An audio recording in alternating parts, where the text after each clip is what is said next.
రాజుల యొద్దకే కానీ, నాయకుల యొద్దకే కానీ, యాజకుల యొద్దకే కానీ, నువ్వు ఎక్కడికి వెళ్ళినా సరే ఇనప స్తంభం వలె, ఇత్తడి స్తంభం వలె నువ్వు ఉంటావు.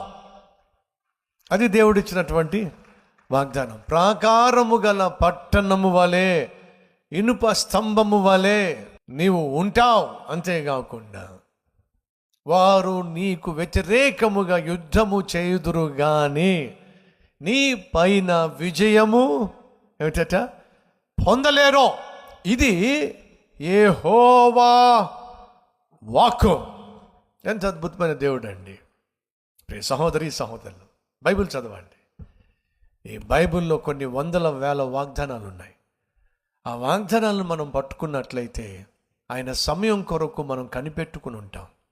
అంతేకాకుండా ఆయన ఇచ్చే జవాబు కోసం మనం ఎదురు చూస్తాం. అలా ఎదురు చూడడానికి ఆధారం దేవుని వాగ్దానం.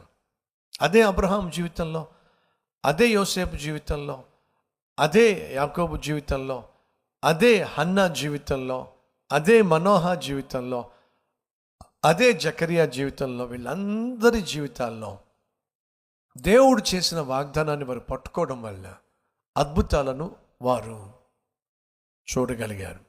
దేవుని అద్భుతములను విశ్వసించు. దేవుని సమయం కొరకు కనిపెట్టు. దేవుని జవాబు కొరకు ఎదురు చూడు.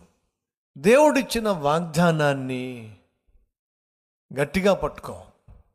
నాలుగవదిగా దేవుడు చేసే అద్భుతాలను విశ్వసించు. దేవుడు ఆశ్చర్యకరుడని, దేవుడు అద్భుతాలు చేసేవాడని నువ్వు విశ్వసించాలి.